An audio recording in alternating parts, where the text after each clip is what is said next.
Okay, this is just a quick video on how to make flatbread, and I'm just going to go ahead and do this. This is 1 cup of lukewarm water, and what we're going to do first is go ahead and activate our yeast. So we're going to go ahead and throw in a nice heaping teaspoon of sugar and 2 heaping teaspoons of instant yeast, and we're going to go ahead and give that just a quick stir and let it do its thing. In the meantime, we're going to go ahead and add 7 cups of flour.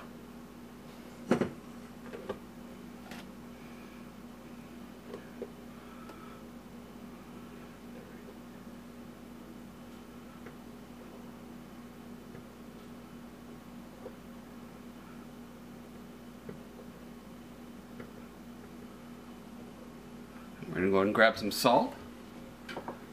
We're just going to kind of use, I like a little bit more, about 1.5 teaspoons. And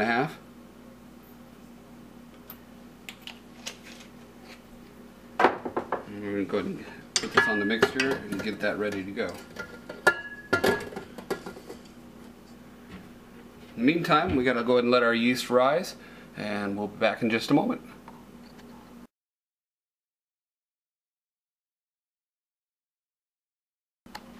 Okay, it's been about 10 minutes and our yeast has proofed. I'll go ahead and show you that. I don't know if you can quite make it out, but there's a line right there where the yeast water was, and this is all foam. And I had a chance to put away some things, so we're going to go ahead and get started. This is our 7 cups of flour that we added earlier. And we're just going to kind of add the yeast and the yeast foam to the mix.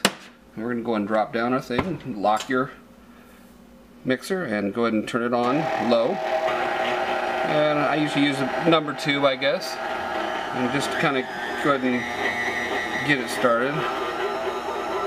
Right here I have 2 cups of warm water, and I'll just go ahead and slowly add that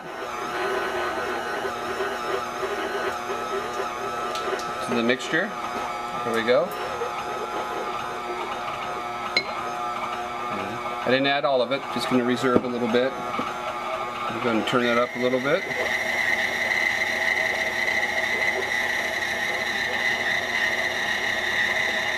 We can go ahead and add the rest of our water.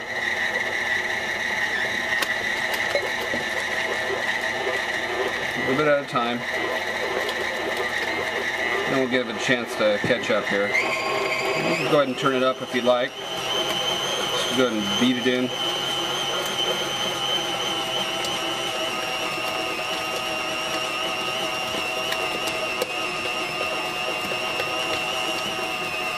Go ahead and mix this for about 10 minutes, and I'll be back in just a moment to show you the rest here.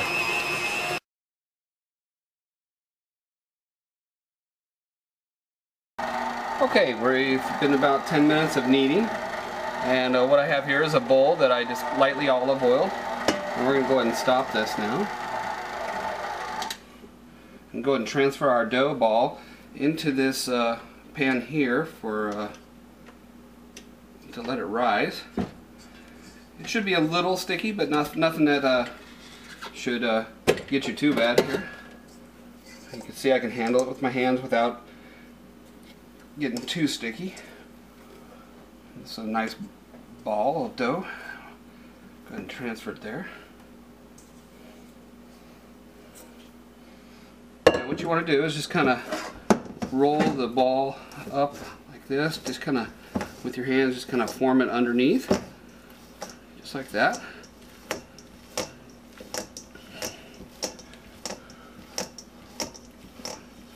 That's going to be our, just take a little bit of olive oil.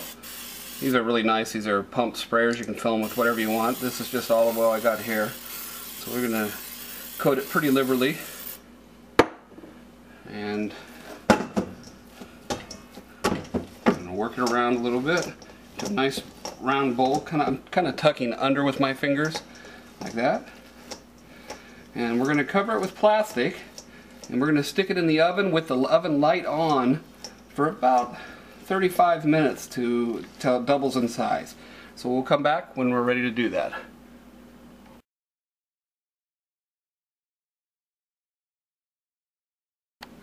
Okay, it's been about 30 minutes. We've taken out our dough. It has doubled in size. About 35 minutes. I've turned my oven on to 500 degrees. And we're going to go ahead and cook one up for you. And I got my rolling pin. This is a myrtle wood rolling pin we got in Oregon. Absolutely love it. And we're just turn the dough out onto the flour. And this is just freezer paper that we put down with some tape. And kind of roll it around in the flour a little bit.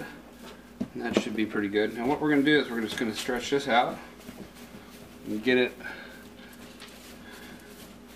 relatively even all the way across. That looks pretty good.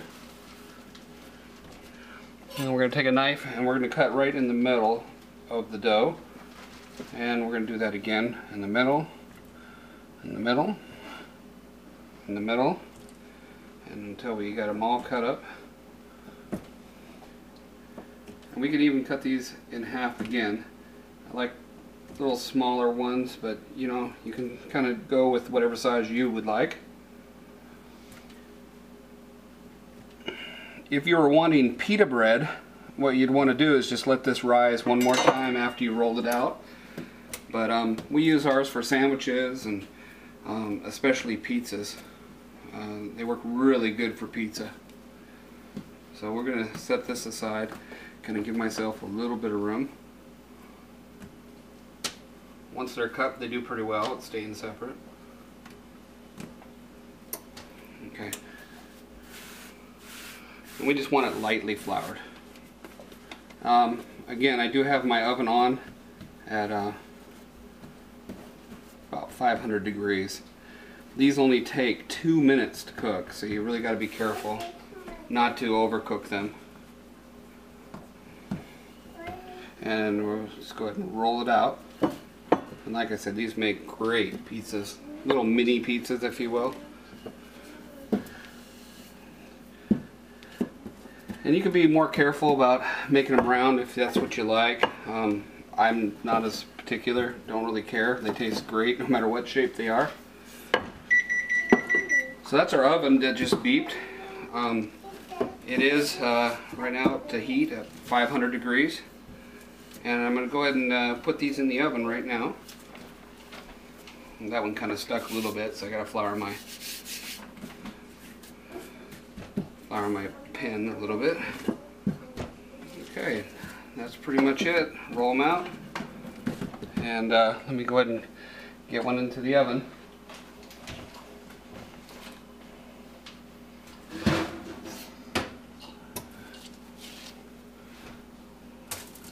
Just lay it on there flat. And that's it. And we'll let those go for 2 minutes. And while that's cooking for 2 minutes, I'll go ahead and roll out a couple more. And just do that process until they're all gone. And there you have pitas. And of course, like I said, if you want true pitas where they open up, you just let these rise a little bit before you stick them in the oven. Alright, thank you very much.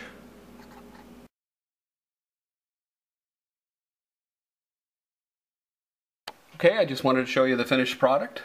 These guys are still cooling, but nice and pliable. Make them for pizza or sandwiches or whatever have you. And they're fantastic.